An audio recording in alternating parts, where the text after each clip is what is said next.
adik-adik semua, ketemu lagi sama Kak Diva di video yang keempat. Jadi sejauh ini kita udah bertemu di 3 video ya adik-adik. Ini adalah video yang keempat.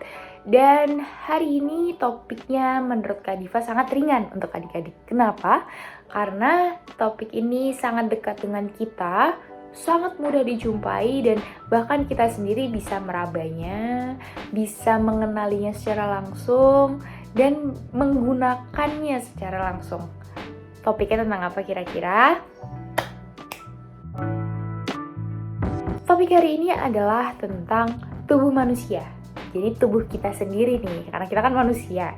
Jadi kita akan membicarakan bagian-bagian tubuh kita sendiri. Nah, untuk yang pertama, langsung aja ada panca indera. Nah, sebelum kita ngomongin lebih jauh tentang panca indera, Kak Diva ingin tanya dulu nih, kira-kira adik-adik di rumah apakah sudah tahu apa itu panca indera? Ayo, panca indera sudah tahu belum? Apa ya panca indera itu? Mungkin kita bisa lihat dari nama panca indera itu sendiri. Panca indera itu kan ada 2 kata ya, ada panca dan ada indera. Nah, kira-kira artinya apa? Oke, Kak Diva bantuin. Dari panca sendiri, panca itu artinya adalah 5. Sama kayak yang ada di Pancasila, itu berarti 5 sila. Berarti kalau panca indera itu adalah 5 indera. Betul sekali. Nah, sekarang kita mulai berpikir lagi nih. Kalau panca indera itu kan artinya 5 indera. Nah, indera-indera apa aja sih yang masuk ke dalam 5 itu? Dan indera tuh apa sih, Kak Diva? Indra bukannya nama orang ya? Mas Indra, Om Indra. Bukan ya adik-adik, ini bukan Indra, I-N-D-R-A, tapi Indera, I-N-D-E-R-A. Indera ini adalah bagian dari tubuh kita yang membantu kita untuk merasakan sekitar, untuk mengenali sekitar. Kira-kira apa aja? Panca indera yang pertama ada mata. Ya, pasti adik-adik udah tahu ya fungsi mata ini apa. Mata ini fungsinya adalah melihat. Sama seperti adik-adik sekarang yang menonton video kakak, itu berarti adik-adik memanfaatkan fungsi dari indera mata untuk bisa menonton video. Seperti itu. Ini dia mata. Kak, di mata kita ini kok ada kayak bulu-bulunya gitu sih Kak, ada kayak rambutnya gitu, itu apa ya? Itu namanya bulu mata adik-adik. Dan bulu mata ini nggak cuma ada di situ karena sebagai pajangan aja atau hiasan aja, tapi bulu mata ini juga berfungsi untuk menghalau kotoran yang masuk ke mata kita. Jadinya kalau kita kelilipan gitu ya, itu kan pedih dan gatal. Nah, untuk mencegah itu, makanya di mata kita ada bulu mata. Sama kalau kita lagi berkeringat, itu kan biasanya kalau kita olahraga keringatnya bisa netes-netes dari dahi menuju ke mata. Nah, itu bisa dihalau oleh bulu mata sehingga keringat kita itu nggak langsung masuk ke mata kita, karena rasanya pedih sekali adik-adik, karena keringat kita asin. Sama seperti kalau kita kena air laut, mata kita kena air laut itu akan pedih. Oke, selanjutnya ada apa lagi panca indera? Yang kedua ada hidung. Kita turun sedikit dari mata, itu kita akan bertemu hidung. Nah, hidung ini fungsinya apa ya? Pasti adik-adik juga udah tahu. Hidung ini fungsinya adalah sebagai penciuman atau pembau. Jadi kalau misalkan kita lewat tong sampah nih, tapi tong sampahnya nggak ditutup, pasti kita akan mencium bau-bau kurang menyenangkan ya, kayak aduh bau apa ini. Nah, kita bisa mencium bau itu karena kita memiliki hidung. Ini hidung, dia ada 2 lubang di hidung kita, itu berfungsi sebagai masuknya bau, selain itu juga sebagai masuknya udara. Karena selain sebagai indera penciuman, hidung kita juga berfungsi sebagai salah satu alat untuk bernafas. Kalau misalkan gak ada lubangnya sama sekali, kita gak akan bisa mencium apa-apa lewat hidung, kita juga gak akan bisa bernafas dengan mudah. Oke, sepertinya adik-adik sudah paham ya tentang hidung. Terus selanjutnya di panca indera ada apa lagi Kak Diva? Selanjutnya ada, kita turun dari hidung, ada apa ayo ini namanya? Ini namanya adalah mulut. Mulut. Kalau tadi mata kita ada 2, hidung kita ada 1 tapi lubangnya 2. Kalau sekarang mulut dia hanya 1. Mulut ini kok bisa dibilang panca indera sih Kak? Emang iya. Jadi dari mulut kita itu yang merupakan panca indera adalah bagian lidahnya, yaitu di dalam mulut kita ada lidah. Nah, lidah ini fungsinya dalam panca indera adalah sebagai pengecap. Pengecap itu apa Kak artinya? Pengecap itu maksudnya adalah bagian yang bisa mengecap rasa makanan. Jadi nih ketika kita lagi makan coklat, kita bisa merasakan kalau coklat itu manis. Kenapa? Karena ada lidah di dalam mulut kita yang bisa merasakan rasa-rasa dari makanan. Ada manis, ada asin, ada asam, ada asin, bahkan pahit gitu. Jadi rasa-rasa ini bisa kita temukan ya, bisa kita rasakan karena ya kita memiliki lidah yang bisa mengecap rasa-rasa tersebut gitu. Jadi kalau misalkan tanpa lidah mungkin kita akan kesulitan untuk mengetahui rasa dari coklat atau rasa dari buah jeruk, rasa dari buah mangga, mungkin kita akan kesulitan untuk mengenali rasanya. Terima kasih lidah. Oke, selanjutnya panca indera yang keempat itu ada, ayo apa? Kira-kira apa nih dari yang adik-adik lihat dari Kak Diva sekarang? Panca indera yang keempat apa? Ayo, mata udah, hidung udah, mulut atau lidah udah. Apa lagi nih? Mungkin nggak kelihatan ya, karena panca indera yang keempat adalah ya ini ketutupan rambut kakak ya. Panca indera yang keempat adalah telinga. Nah, telinga kita nih juga ada 2 nih kayak mata. Fungsinya apa ya Kak Diva kalau telinga? Kalau telinga sendiri fungsinya adalah mendengar, sebagai alat untuk mendengar, indera untuk mendengar. Nah, tadi kalau misalkan tadi adik-adik menggunakan mata untuk menonton video ini, adik-adik saat ini juga sedang menggunakan indera pendengaran, yaitu telinga, untuk mendengar apa yang kakak sampaikan dalam video ini. Berarti kalau kita lihat-lihat sudah ada 4 indera yang tadi kakak sudah sampaikan. Ada mata, ada hidung, ada lidah yang ada di dalam mulut, dan juga ada telinga. Kurang satu lagi nih Kak Diva, apa ya? Ayo, tadi yang keempat lainnya sudah kita bicarakan, sudah kakak sampaikan, tapi kurang satu lagi. Apa ya? Coba adik raba wajah adik-adik sendiri. Apa ya yang belum kira-kira? Satu lagi panca indera yang belum Kak Diva sebutkan adalah bisa adik-adik lihat di seluruh wajah Kak Diva, bahkan di seluruh tubuh Kak Diva, yaitu adalah kulit. Bisa adik-adik lihat juga di tubuh adik-adik sendiri. Kalau panca indera yang kelima adalah kulit. Kok bisa kulit sih Kak Diva?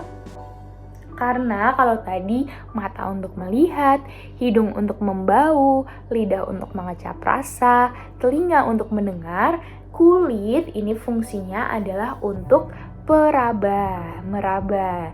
Jadi kalau misalkan kita mau ambil kertas, mungkin kita akan merasa permukaannya halus, lebih halus daripada jika kita meraba batu bata. Batu bata permukaannya akan lebih kasar. Jadi dengan bantuan kulit, terutama yang ada di ujung jari-jari kita ini, kita akan bisa mengenali tekstur atau hal-hal yang ada di sekitar kita dengan cara merabanya. Gitu. Jadi kulit ini merupakan salah satu panca indera yang mungkin sering banget dilupakan nih ya, kalau kulit itu adalah bagian dari panca indera. Oke, sekian untuk topik panca indera, sangat singkat, tapi sebelum menyelesaikan video ini, kakak juga masih ada topik yang perlu disampaikan. Kalau tadi kita sudah mengenali panca indera, yaitu 5 indera yang ada di tubuh kita, sekarang kita juga mengenali organ-organ vital yang ada di tubuh kita. Apa itu Kak organ vital?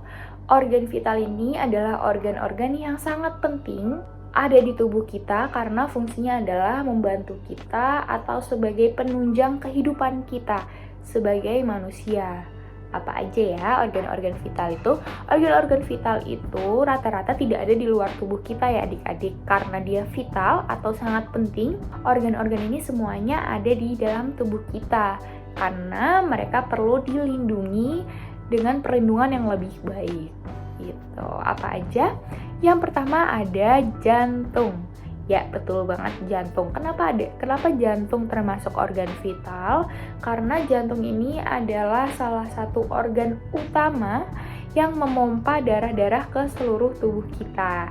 Ketika dia berdetak, dia itu memompa darah ke seluruh tubuh kita dari ujung kepala sampai ujung kaki. Itulah yang membantu kita untuk bisa hidup sebagai manusia. Nah, organ vital yang kedua ada apa? Organ vital yang kedua ada otak. Otak ini berada di dalam kepala kita, tepatnya berada di dalam tengkorak karena dia dilindungi oleh tengkorak itu sendiri. Karena otak itu sebenarnya lembek gitu ya, teksturnya tidak keras dan mudah hancur sebenarnya. Jadinya dia berada di dalam tengkorak yang tengkoraknya ini keras, tengkorak kita keras karena dia berfungsi untuk melindungi otak. Kenapa sih otak disebut organ vital? Karena otak ini adalah salah satu organ yang mengatur syaraf-syaraf, mengatur gerak kita juga tadi. Ketika kita ingin menggerakkan tangan, itu kita menggunakan otak. Ketika kita kena jarum, terus kita bisa merasakan sakit, itu selain indera dari kulit juga ada bantuan dari syaraf yang ada di tubuh kita ini berhubungan dengan otak gitu. Organ vital yang ketiga ada hati atau liver. Hati atau liver ini fungsinya adalah untuk menyaring darah yang ada di tubuh kita, juga menghalau racun-racun yang ada di dalam darah. Gitu. Jadi kalau misalkan tanpa liver atau hati ini, tubuh kita akan kesulitan untuk bisa mengenali racun yang ada dalam darah dan menghalaunya. Organ vital selanjutnya ada ginjal. Mungkin adik-adik beberapa sudah sering ya mendengar kata ginjal tapi kurang mengerti sebenarnya ginjal itu apa. Dan mungkin adik-adik juga baru tahu kalau ginjal ini termasuk organ vital ya. Jadi ginjal ini setiap manusia sebenarnya secara umum memiliki dua organ ginjal, di kanan dan di kiri.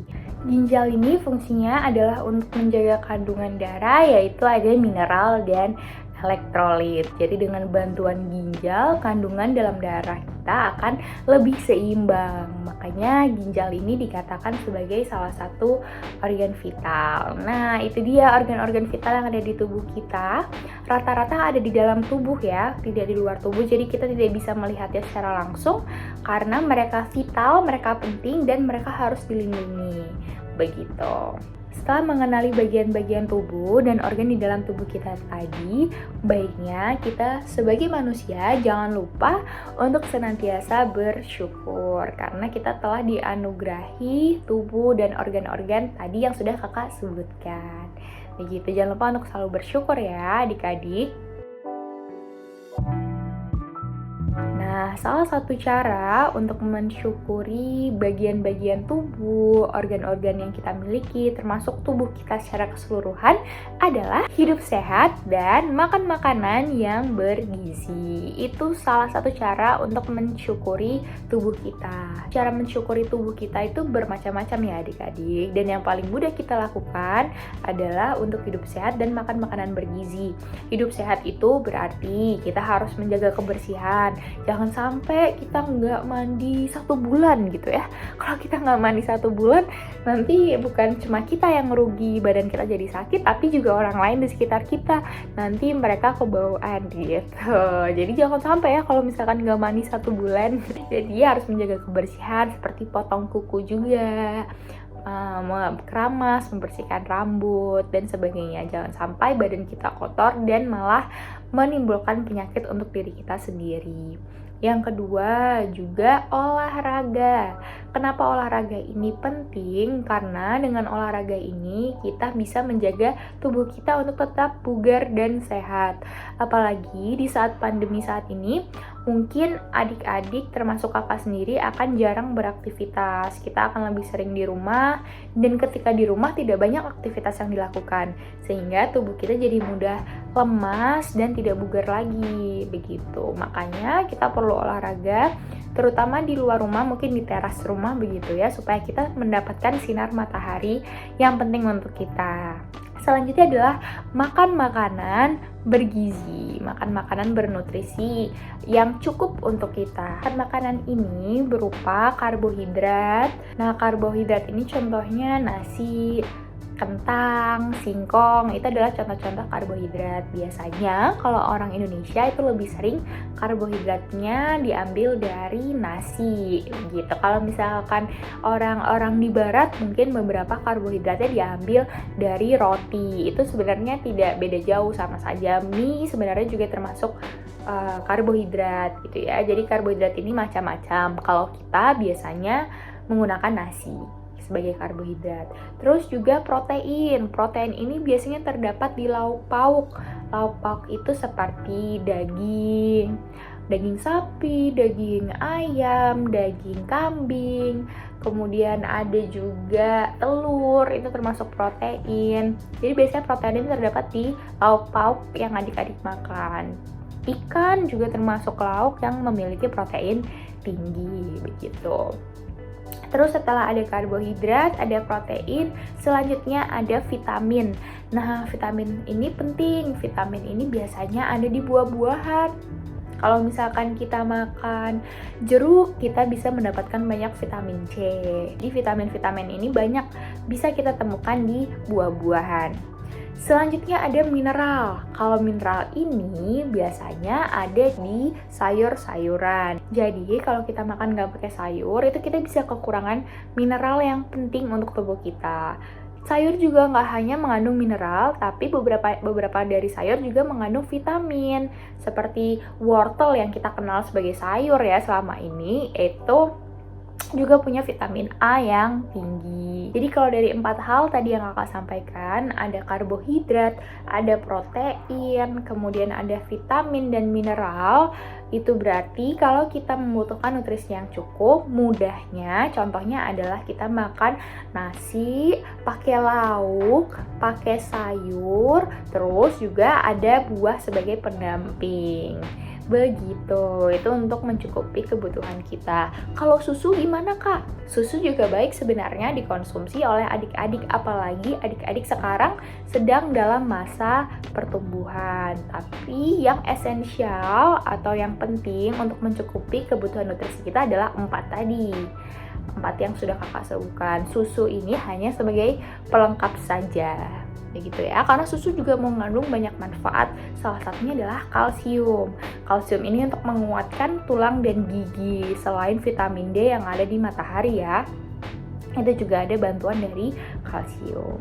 Nah, adik-adik jangan lupa untuk selalu mensyukuri tubuh dengan cara tadi ya yang sudah kakak sebutkan. Karena dengan melakukan hal-hal tersebut, kita akan selalu menjaga tubuh kita untuk tetap sehat dan bisa berfungsi, setiap organnya atau setiap bagian tubuh bisa berfungsi dengan baik. Nah, untuk seluruh adik-adik yang menonton video ini, kakak sampaikan pesan, mohon untuk selalu sayangi dan cintai tubuh masing-masing. Jangan pernah menyakiti tubuh sendiri ya, baik itu secara sengaja ataupun tidak langsung, seperti nggak makan makanan sehat tapi makannya makan micin terus ya, makan MSG terus, itu nggak baik bagi tubuh. Jadi jangan dilakukan karena itu menyakiti tubuh sendiri. Makan makanan yang terlalu berminyak terus-terusan, nah itu juga tidak baik. Jadi tolong cintai dan sayangi tubuh, jangan pernah disakiti. Pesan selanjutnya adalah tolong jaga diri dan tubuh adik masing-masing. Jaga dengan baik. Contohnya untuk melindungi tubuh kita menggunakan pakaian, untuk menjaga kepala kita, tengkorak kita ketika kita mungkin bersepeda atau naik kendaraan bermotor seperti motor, itu kita menggunakan helm. Kalau mobil kita menggunakan sabuk pengaman. Hal-hal seperti itu adalah cara-cara kita untuk menjaga diri dan tubuh kita sendiri. Terus menjaga tubuh lainnya yang perlu adik-adik tahu adalah Jangan biarkan tubuh adik-adik disakiti oleh orang lain. Jangan biarkan. Ketika ada orang lain yang menyentuh tubuh adik-adik tanpa seizin adik-adik, misalkan menyentuh kepala adik-adik atau tangan adik-adik tanpa seizin adik-adik, adik-adik boleh menolak. Adik-adik boleh menolak begitu ya, karena mungkin adik-adik merasa tidak nyaman, risih, atau bahkan tersakiti, mungkin memegang terlalu keras, terus memegang kepala, mungkin adik-adik tidak suka. Itu adik-adik boleh menolak gitu ya, karena ini tubuh adik-adik sendiri dan adik-adik berhak untuk menjaganya. Seperti itu. Jadi biarkan adik-adik sendiri yang menentukan apa yang baik untuk tubuh adik-adik. Begitu ya. Oke, kurang lebih sekian kalau dari Kak Diva. Semoga adik-adik bisa memahami apa yang kakak sampaikan. Kalau misalkan ada yang kurang jelas dari apa yang kakak sampaikan tadi dan mungkin adik-adik memiliki pertanyaan, bisa disampaikan melalui perwakilan guru adik-adik atau di grup kelas. Nanti akan kakak bantu jawab sebisa mungkin, seperti itu ya. Semoga adik-adik selalu sehat, tubuh adik-adik juga selalu bugar ya, selalu dijaga kesehatannya, kebersihannya. Jangan sampai adik-adik sakit. Terima kasih adik-adik semua. Bye-bye.